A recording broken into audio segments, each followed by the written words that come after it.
আসসালামু আলাইকুম। তো আমার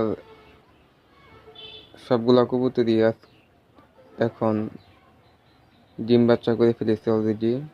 তো এর আগের ভিডিওতে আমি দেখেছিলাম যে আমার তখন কিছু কবুতর আর কি ডিম দিয়েছিল। তো এখন সবগুলো কবুতর ডিম দিয়ে ফেলেছে অলরেডি, এবং কিছু কবুতর বাচ্চা ফুটে ফেলেছে। দেখতে পাচ্ছেন এই যে এখানে ওই যে বাচ্চা দেখা যাচ্ছে।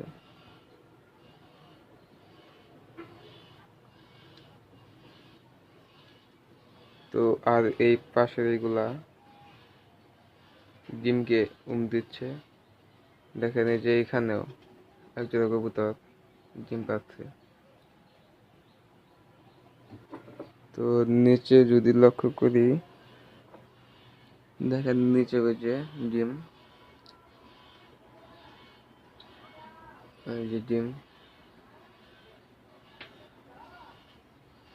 দেখতে পাচ্ছেন।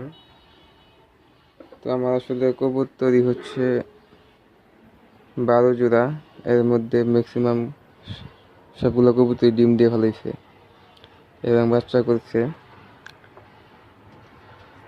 তো এই মাসে আমি অনেকগুলা কবুতরের বাচ্চা পাবো। দেখেন এই যে বাচ্চা, এই যে বাচ্চা, এই যে দেখেন একদম নিচে আছে। তো আরেকটা কবুতর দেখেন এই যে এটা নিচে একদম, এটা দেখাতে পারবো কিনা আমি,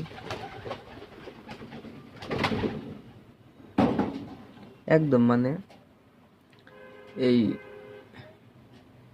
ঘরটাতে আছে, ঘরটার মাচার নিচে মানে ফ্লোরের মধ্যে আর কি এই কবুতরটা। তো এখন আসলে বিকাল টাইম, যার কারণে আমার কবুতরগুলা মানে ডিম রাইখা ওরা খাইতে গেছে আর কি।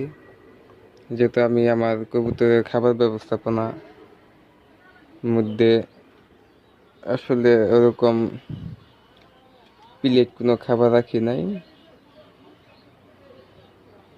ওদেরকে সকালে হালকা কিছু খাবার দিয়ে ছেড়ে দেই।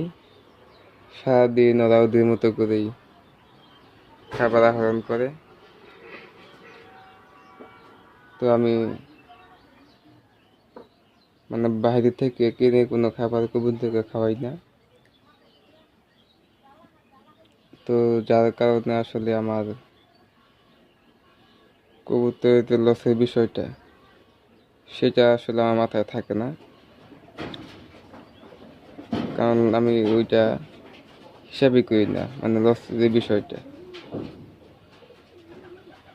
কারণ আমার এখানে কোনো ইনভেস্টই নেই, আমি কবুতরের পিছনে কোনো ব্যয়ই করি না। এরা এখানে আছে, খাইতেছে, ডিম পাড়তেছে, বাচ্চা করতেছে, এই হলো অবস্থা। তো এটাই, তো দেখতে পাচ্ছেন যে আমার সবগুলা কবুতরই ডিম বাচ্চা দিয়ে ফেলাইছে অলরেডি। তো এটি আসলে দেখানোর জন্য আজকে এই ভিডিওটা। তো সবাই ভালো থাকবেন, সুস্থ থাকবেন। আসসালামু আলাইকুম।